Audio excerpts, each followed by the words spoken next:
It's funny. A lot of people feel like they've got JavaScript down pat. But, and this is kind of surprising, since about 2015, the language has just exploded. Oh, totally. A real Cambrian explosion, like you said. Exactly. Loads of new features, these new toys, as some people call them. And they've really changed how we write JavaScript. So today, we're going to dive into that toy box. Yeah, see what's actually useful for you, the listener. hmm This deep dive, it's really about getting a handle on those big changes, ES 2015, right through ES 2020, even bits beyond. We're leaning heavily on TJ Crowder's book, JavaScript: The New Toys. It's a great guide. It really is. And our mission, well, it's pretty simple, helping you understand which of these new toys actually, matter for writing modern JavaScript today. Right. We want to pull out the features that give you real insights, practical stuff you can use without getting totally bogged down. Think of it as your fast track to feeling confident with modern And JS. Crowder's book is perfect for this. The guy has, what, decades of experience? Yeah. Back to the early PC days? Yeah, deep practical knowledge. So he looks at things, even stuff you think you know, and finds new angles. It's super thorough, but we're boiling it down to the essentials for you. Okay, let's get into it then. One of the first kind of foundational changes from ES 2015, how we declare variables, let and const. They're more than just new keywords, aren't they? Oh, absolutely. The biggest thing is scope. Huh. var had function scope, right? Which could get messy. Yeah, variables declared anywhere in a function were visible everywhere in it. Exactly, even inside loops or if blocks. But let and const, they brought true block scope. So a variable only lives inside the specific block it's defined in. Which stops a whole category of bugs, like loop variables accidentally changing things outside the loop. Precisely. It's a cornerstone of modern JS, honestly. Makes code much safer, especially on bigger projects. And they stop you redeclaring variables too, in the same scope. That's right. Try to declare the same name twice with let or const in the same block, you get an error. Right. Var just let you do it. Which could be really confusing. Totally. So let and const push you towards cleaner code. Okay, now, this term, the temporal dead zone, PDZ. What's that all about? How's it different from var hoisting? Right, so var declarations get hoisted, moved to the top conceptually. But only the declaration, not the value assignment. So you could use a var before its line and just get undefined. Exactly. The TDZ for let and const is stricter. Their declarations are, well, kind of hoisted too, but you absolutely cannot access them before the line where they're declared. You get an error instead. A reference error. The variable exists, but it's in this dead zone until its declaration is actually executed. It makes the code flow much more predictable, catches errors earlier. So it's like, yep, I know about this variable, but hands off until we get to its introduction. Seems way more solid. It is. And globally, let and const are different from var globals too. Yeah, another key difference. Global var creates a property on the global object window in browsers, global in Node. Right. But global and const also create globals, but they don't become properties of that global object. They exist globally, but aren't attached to window. Interesting. Kind of separate, but still global. Okay. Okay, what about the classic closures in loops problem? var was notorious for that. Ah, yes, the nightmare fuel. Yeah. With var, because it's function scoped, any functions created inside a loop, like in a set timeout, Yeah. all closed over the same loop variable. So by the time the timeout fired, the loop was done and the variable had its final value. Exactly. Let fixes this beautifully. In for loops, let creates a new binding for the variable on each iteration. Ah, so each function closes over its own unique copy. Precisely. Each iteration gets its own snapshot. Often just changing var to let in a loop fixes those old closure bugs. It's quite elegant. That's a really clean solution. Now, const means constant, right? But I've definitely seen code modifying object properties declared with const. How does that work? Yeah, that's a common point of confusion. Const means the binding is constant. You can't reassign the variable itself to point to something else. Yeah. But if the value it points to is an object or an array or a function, you can still change the contents or properties of that object. Const doesn't make the object itself immutable. Gotcha. So the variable reference is fixed, but the thing it references can still change internally. Exactly. Think container, not contents. That's a really important distinction. Okay, last thing on these. Performance. Any reason to worry about let versus const versus var speed? Honestly, for like 99.9% of code, no. The difference is negligible. Maybe in super performance critical tight loops, an engine might optimize const slightly more because it knows the binding won't change. But practically speaking. Practically, choose based on semantics. Does the variable need to be reassigned? Use let. If not, use const. Clarity wins over micro optimizations almost every time. Good advice. Okay, let's shift to another big one, arrow functions. They look slick, shorter syntax. What's the main advantage besides just less typing? The concise syntax is nice, especially for callbacks, yeah.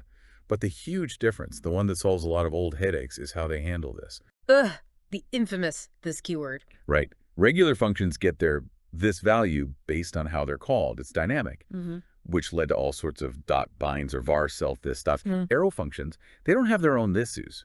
They inherit this lexically from the surrounding code where they're defined. So this inside an arrow function is always the same, this as outside it. Pretty much, yeah. It captures the this from its enclosing scope, which is fantastic for things like callbacks inside methods Mhm. or in asynchronous code where you want to keep the original this. That simplifies a lot, but there are times you don't want that behavior. Absolutely. If Yeah. you need the caller to set this value, like in an object method that should refer to the object itself, Mm. or an event handler where this should be the element, Yeah. then you should not use an arrow function. Stick with a traditional function. Okay, so lexical this is powerful, but not a universal replacement. Got it. What about default parameter values? They work with errors too. Yep. Introduced in ES 2015, works with both types of functions. Much cleaner than the old param default value trick inside the function. Mm-hmm. Right, you just put value right in the parameter list. Exactly. And those defaults have their own little scope. Kind of interesting. They can see parameters declared before them, but not after. Makes the function signature clearer. Definitely more self-documenting. Yeah. And the syntax, REST parameters. How are they better than the old arguments object? Ah, REST parameters. Restargs. Much better. First, arguments wasn't a real array, just array-like. You had to convert it to use array methods. Right, a common annoyance. REST parameters give you a real array containing all the arguments passed after the named parameters. It's much cleaner, easier to work with using standard array methods, and it only includes the rest of the arguments, not all of them, like arguments did. That sounds way more intuitive. And I've seen trailing commas sometimes in parameter lists or function calls. Well, that was standardized too. Mostly stylistic, but it makes version control diffs cleaner.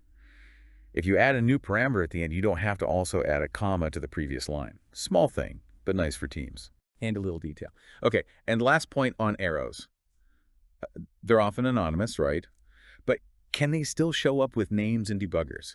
They can, yeah. If you assign an arrow function to a variable or constant, like const of myfunc, Okay. then myfunc becomes the inferred name, so it'll show up in stack traces, profilers. Makes debugging easier. Excellent. So conciseness, lexical this, cleaner defaults, better variable args, even debug names. Arrow functions were a pretty big upgrade. Okay, let's talk class. JavaScript always had prototypes, but the class keyword felt like a different direction. Is it just syntactic sugar?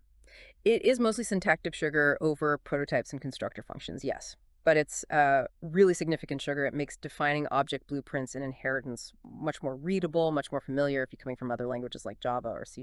So it uses prototypes underneath, but the syntax is Yeah, cleaner. exactly. But there are a few differences too. Class declarations, unlike function declarations, aren't fully hoisted. They have that temporal dead zone like let and const. Ah, consistency there. Yep. And global class declarations also don't create properties on the global object, again, like let and const. Okay.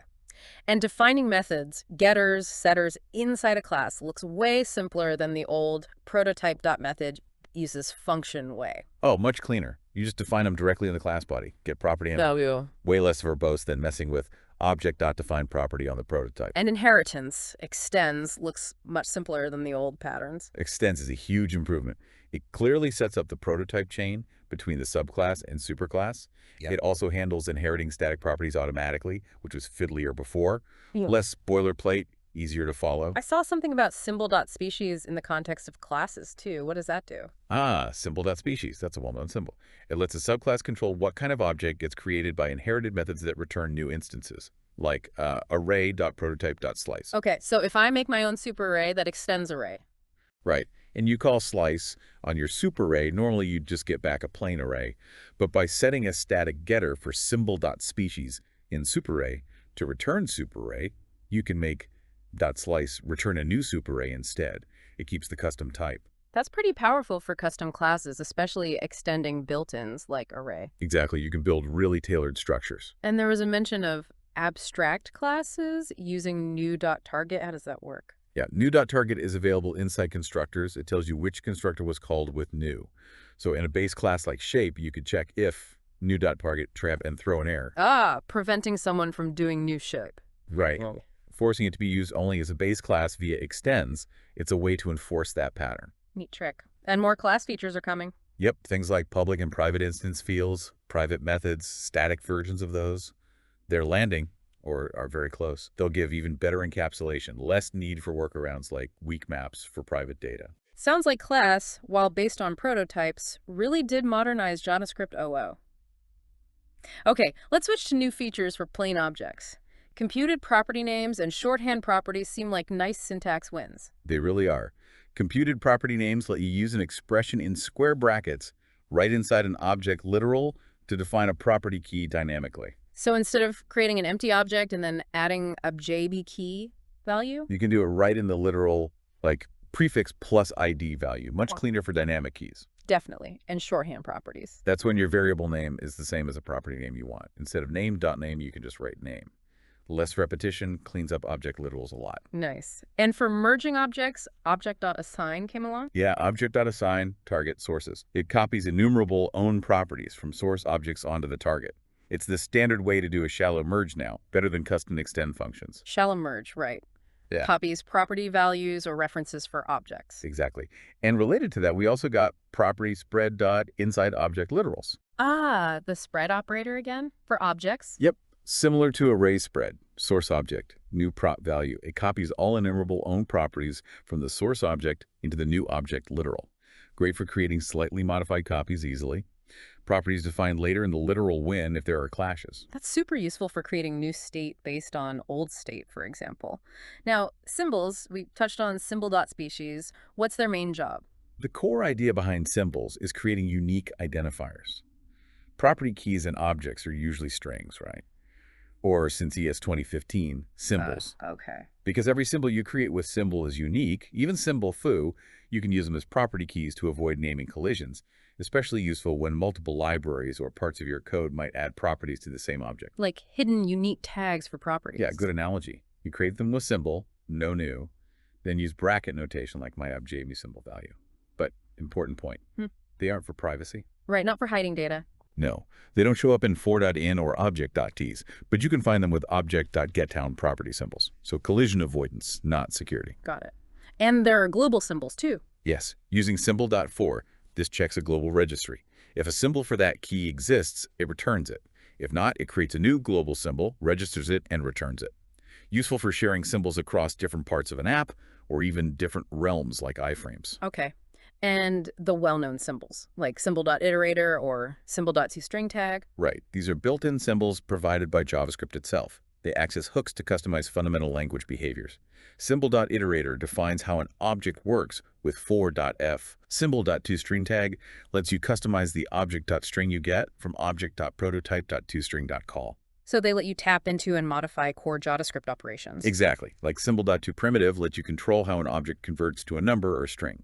Symbol.hasInstance lets you customize the instance of operator. Symbol.isConcatSpreadable affects how array.prototype.concat treats an object. Lots of hooks like that. Symbols seem quite powerful for customizing low-level behavior. Okay, building on that, iterators and generators, what problem did they solve? Before them, iterating over different data structures was kind of ad hoc. Arrays had for loops, objects had for.in, no single standard. Iterators created a standard protocol. The iterator protocol. That's the next method returning route. Right, nicely. An iterable is something with a symbol.iterator method that returns an iterator. The iterator has that next method you step through. And the for.of loop was introduced to work directly with any iterable. Making iteration uniform across arrays, strings, maps, sets. Exactly. All those built-ins became iterable. You can get their iterators via symbol.iterator or methods like .values, keys, entry. And generators function. How do they fit in? Generators are a super easy way to create custom iterators. You write a function with function and use the yield keyword. When you call a generator function, it doesn't run immediately. It returns a generator object, which is an iterator. Calling .next on that object runs the function up to the next yield. The yielded value becomes the iterator results value, and the function pauses. Pauses right there. Yeah. And resumes on the next call. Exactly. Yield is like a pause button and return value combined. Yeah. Incredibly useful for creating sequences on demand, handling complex state machines, or even async stuff before async await was common. So they simplify creating custom iteration logic. And there are async versions too. Yep, async iterators and async generators. Async function for handling asynchronous sequences like data streams. You consume those for weight of. Iterators and generators seem like a really elegant foundation for sequences. Okay, async promises. A huge step for handling async operations. What were they fixing? Callback hell, mostly. Nested callbacks for dependent async operations quickly become unreadable, hard to manage. The pyramid of doom. Right. Hard to reason about errors too. Exactly. Promises represent the eventual result of an async operation, either success, fulfillment, or failure, rejection. It's an object representing a future value. Instead of passing callbacks, you get this promise object back. Yes, it starts pending, then settles to either fulfilled with a value or rejected, Okay. reason error. You use then for fulfillment handlers, .catch for rejection handlers, and finally for cleanup that runs regardless. And the key is that then .catch finally return new promises. Crucial point. That's what enables chaining .do something, .catch result then .catch. It keeps the flow linear, avoiding deep nesting. Much more readable. Now, the promise job queue, or microtasks, how does that affect timing? Okay, so JavaScript has an event loop. Regular tasks like script execution, event handlers, set timeout callbacks go into one queue, macro tasks. Promise handlers, then catch finally callbacks, go into a separate, higher priority queue, microtask. Higher priority. Yeah. The engine finishes the current macro task, then runs all pending microtasks before starting the next macro task. So promise handlers always run asynchronously, but before things like the next set timeout. Oh, okay. Ensures a consistent async behavior, even for immediately resolved promises. What about using promises with older callback-based APIs? You can wrap them, create a new promise, resolve, reject. Yeah. Inside that executor function, you call the old API. In its callback, you call resolve value on success or reject error on failure. It bridges the gap. Translates the old pattern into the new. Useful. And promises have static methods like promise.all, promise.race. Yes. Promise.all takes an array of promises, waits for all to fulfill. If any reject, it rejects immediately. Promise.race waits for just the first one to settle, fulfill, or reject. And promise.all settled. How's that different from... All settled waits for all promises to settle, regardless of outcome. It always fulfills, returning an array of result objects, each describing whether the corresponding promise fulfilled or rejected. Or rejected. Useful when you need to know the outcome of every operation, even failures. Okay. And promise on any is like the opposite of all. Sort of. It waits for the first promise to fulfill. It only rejects if all promises reject, bundling the reasons into an aggregate error. Seems like a solid toolkit. Any common mistakes people make with promises? Forgetting to catch errors is a big one. Unhandled rejections can be silent killers, though browsers are better at warning now. Another is the new promise constructor misuse wrapping code that already returns a promise. Often you can just return or chain the existing promise. Good points. Okay, promises were great, but then async functions arrived. They seem to make async code even simpler. How? Async await is essentially syntactic sugar on top of promises. It lets you write asynchronous promise-based code that looks much more like synchronous code. So the async keyword on a function Makes it automatically return a promise. And inside that function, you can use the await keyword. And await is the magic part. It pauses things. Exactly. Await pauses the execution of the async function only, waits for the promise on its right to settle. If it fulfills, await gives you the fulfilled value. If it rejects, await throws the rejection reason as an error. Which you can catch with a regular try.catch block. Precisely. It makes async sequences look very linear, hiding the chaining complexity. Under the hood, it still promises, but the syntax is way easier to read and write. It really cleans things up. And I saw async function too, async generators. Yep. Combines async await with generators, lets you await inside a generator and yield values, which might be promises. You consume them using for await of. Great for asynchronous iteration, like fetching data in pages. Powerful combo. And top-level await. That's usable now? In modules, yes. Lets you use await directly at the top level of an ES module, outside of any async function. The module loading process will actually pause until that awaited promise resolves.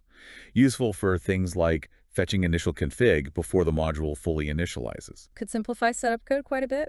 Okay. Okay, let's talk strings. Template literals are more than just interpolation, right? Definitely. Easy multi-line strings are a big win. But the really powerful feature is tag templates. Tag templates. Yeah, you put a function name right before the opening backtick, my tag, hello name. That function My tag gets called with the string parts and the interpolated values. So the function processes the template. What can you do with that? All sorts. Custom string escaping, internationalization, creating DSLs, domain-specific languages, even generating non-string output like DOM elements or style components. It's a very flexible mechanism. String.raw is a built-in tag that gives you the raw string content, ignoring escapes. Interesting, like for regex patterns or file paths. Could be, yeah. And watch out for automatic semicolon insertion, ASI, with template literals, just like other JS code. Be careful if they span multiple lines in complex expressions. Good reminder. Now, besides templates, lots of new string methods too, especially around Unicode. Huge improvements there. Unicode code point escapes you. Well, you represent any character. Code point edit gets the full code point value, not just UPF-16 units. String.from code point creates strings from code points, and normalize handles different representations of the same visual character, essential for internationalization. Definitely. What about searching? Starts with, ends with, and includes much clearer names and intentions than using index off. Simple, direct checks. Yeah, those are very handy. And manipulation, repeating, padding. Repeat duplicates a string. Pad start and add characters to the start or end to reach a specific length. Great for formatting output. And trim start, trim end give you finer control over white space removal than just trim. Lots of useful additions for common string tasks. Okay, arrays, they got some love too. Okay. Array.of and array.from. Array of 1, 2, 3 creates an array 1, 2, 3. It avoids the weird behavior of the array constructor when you pass just one number.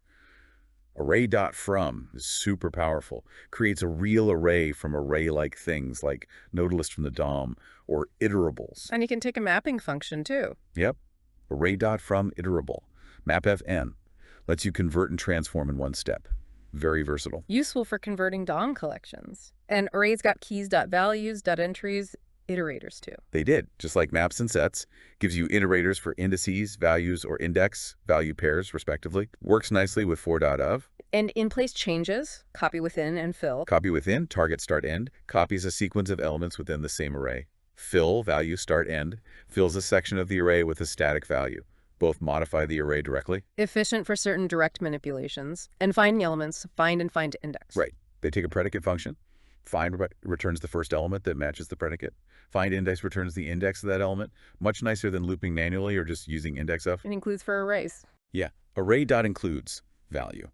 Simple Boolean check if the value exists. Importantly, unlike index of, it correctly finds nan. Ah, that nan difference is key. And nested arrays, flat and flat map. Flat depth creates a new flattened array going down depth levels. Default is 1. Correct. Flat map is like doing a map and then a flat at depth 1, but often more efficient.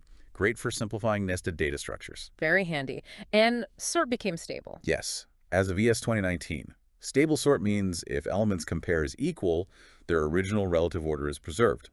Wasn't guaranteed before. Now it is.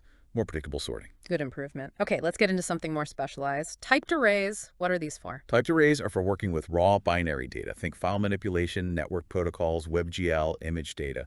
Unlike regular JS arrays that hold anything, typed arrays are views onto raw memory buffers, array buffer holding specific numeric types. Like C arrays, fixed types. Exactly. You have int8 array, unit array, float32 array, float64 array, etc. Each holds numbers of a specific size and type in a contiguous memory block. Much more memory efficient for large amounts of numeric data. But they still act like JS objects, methods and stuff. Yeah, they have prototypes. Methods like slice, map, .filter, though some behave slightly differently. A length property. They are iterable. How does assigning values work? If I put a float into an int8 array. It gets converted. Flows usually get truncated. Values outside the range might get clamped or wrap around using modular arithmetic, depending on the specific typed array type. Like, we need a clamped area special for clamping 0255. Okay, so conversions happen, and the array buffer is the actual memory. Yes. Array buffer is just the raw bytes. Typed arrays are views onto that buffer, interpreting the bytes as specific number types. Yeah. Crucially, multiple views, for example, a uint8 array and an int16 array, can share the same underlying array buffer. Efficient data sharing, then. What about byte order, endianness? That's important for multi-byte types, like int16 array. Typed array views themselves usually use the platform's native endianness. But if you need specific control, like reading a network protocol that dictates big endian, you use data view. Data view. Yeah, another type of view on an array buffer. It lets you read-write data at any byte offset, and you explicitly specify the endianness, true for little endian, false for big endian, for each read-write operation, get int16, set float 32, etc. gives you that fine-grained control. So data view for explicit byte-level control and Indianness. Got it. Typed arrays seem essential for low-level binary work. Okay, map and set. New collection types. Why use map over a plain object? Key differences. Map keys can be any type objects, primitives, anything. Plain object keys are coerced to strings or symbols. Map remembers the original insertion order of keys. Yeah. Plain objects don't guarantee order, though it's become more predictable recently. Map has a direct size property and is directly iterable. So non-string keys or guaranteed order use map. Pretty much. And that has a clean API set. Get, delete, declare, gang. And weak map. What's weak about it? Weak map keys must be objects, and the references to those keys are held weakly. If an object used as a key is no longer referenced anywhere else in your code, it can be garbage collected, and the corresponding entry disappears from the weak map. Ah, so it doesn't prevent garbage collection of the keys. Exactly. Perfect for associating data with an object without creating memory leaks. Think private data or metadata. But because of this, weak map isn't iterable and has a limited API. Set, get, has, delete only. Makes sense for managing object lifecycles. Okay, set. What's its deal? Set stores a collection of unique values, any type of value. If you try to add a value that's already in the set, nothing happens. It enforces uniqueness. Like an array where duplicates are automatically ignored. Yep, and like map, it remembers insertion order and is directly iterable. For .of gives you the values, has add, delete, has clear, and size. Often faster than an array for checking if an item exists. Hand weak set follows the weak map pattern.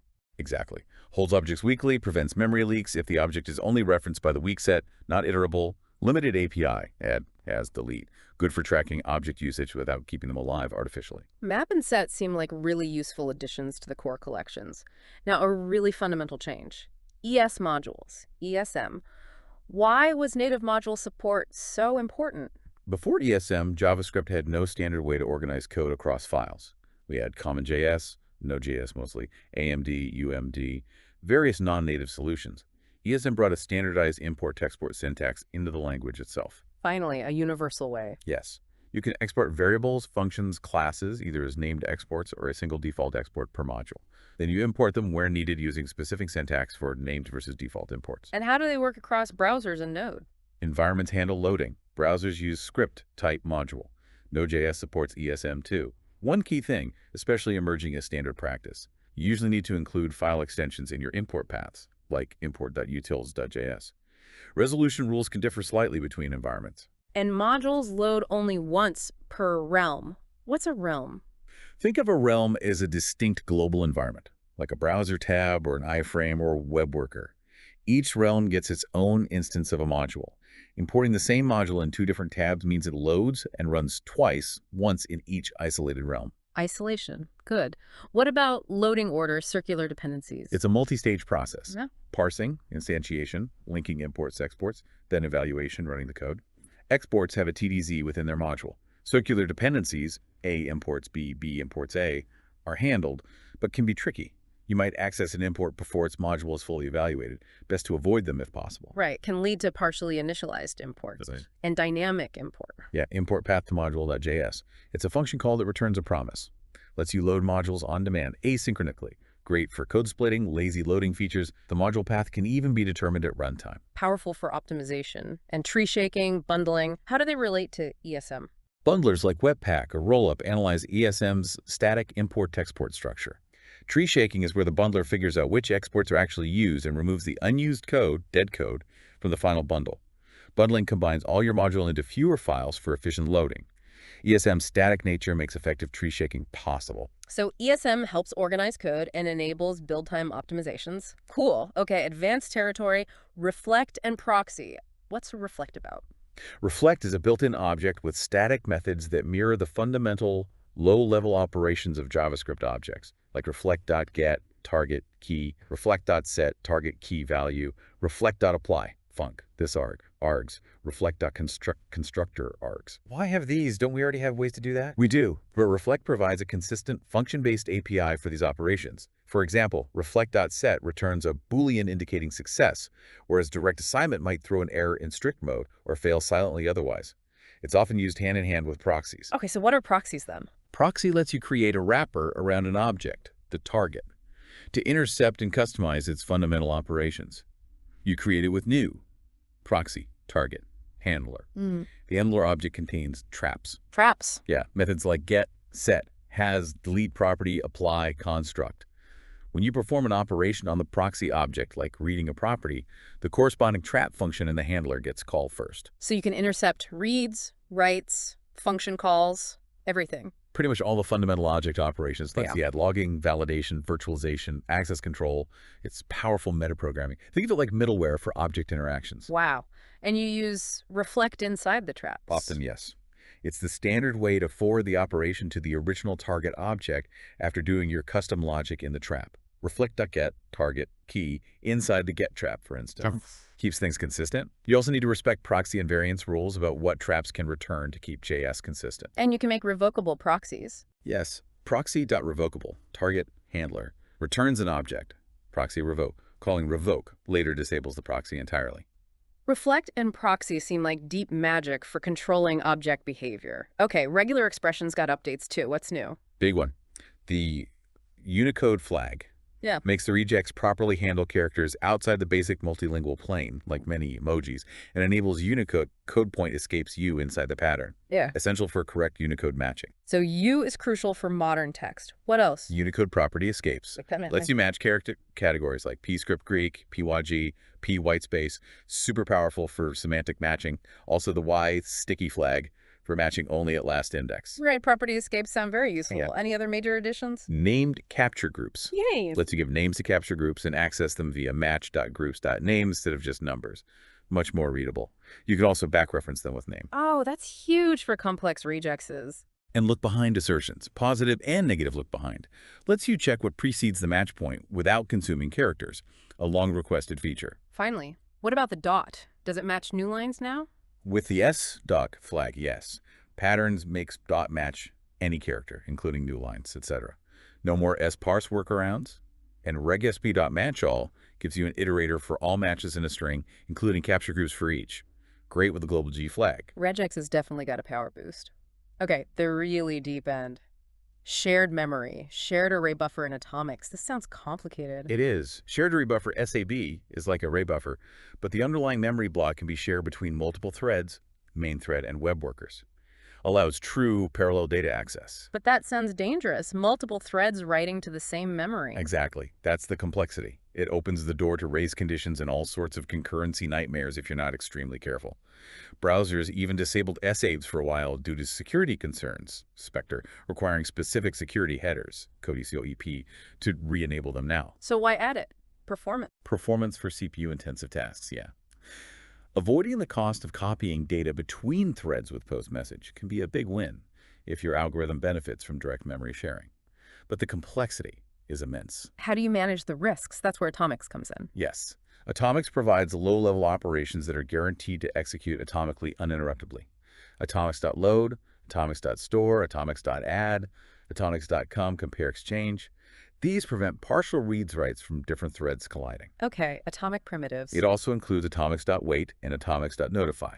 These let you pause a thread until a condition is met on a shared memory location and wake up waiting threads. They are the building blocks for higher-level synchronization tools like locks or semaphores.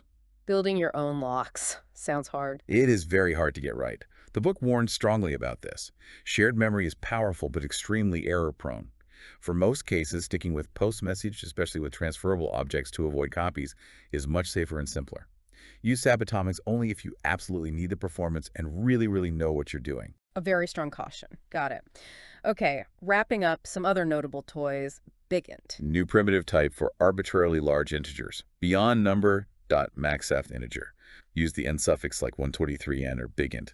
Essential for crypto, finance, huge IDs. Can't mix directly with numbers and math ops, need explicit conversion. Important for specific domains, new math functions. Yep, handy ones like math.hypodistance, math.sign, math.trunc, integer part, math.cbrt, cuberoot, math.log2, math.log10. Just more tools in the toolbox. Yeah, and underscores and numbers. 100,000. Just for readability, numeric separators. The engine ignores the underscores.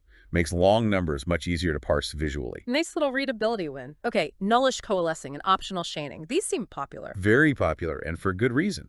Provides a default only if the left side is null or undefined, unlike which triggers on any falsy value like 0 row. So it's stricter about what counts as missing. Exactly. And optional chaining is amazing for safely accessing nested properties. Obj.prop.maybe.value. If anything along the chain before I is null or undefined, it stops evaluating and just returns undefined. No more if obj.prop.maybe.j chains. Huge reduction in boilerplate for safe property access. Massive improvement. These two together really clean up code dealing with potentially missing data. And tail call optimization, PCO, is that reliable yet? Not really. The spec requires it for strict mode tail calls, but engine implementation is inconsistent. You can't reliably count on it to prevent stack overflows in deep recursion across all environments. Still mostly a theoretical optimization for now. Okay, good to know. And Annex B, just legacy browser stuff. Yeah, Annex B documents optional, often quirky features historically found in browsers for web compatibility. Things like string.prototype.flink, not stuff you'd use in modern code, just for backward compatibility. Mostly historical context. Got it. Well, wow. That was a lot. We covered so much ground. Let const, arrows, classes, symbols, iterators, promises, async await modules, proxies. JavaScript has really grown up. It really has. Understanding these features isn't just academic. It's key to writing effective modern JavaScript. More expressive, safer, more powerful tools all around.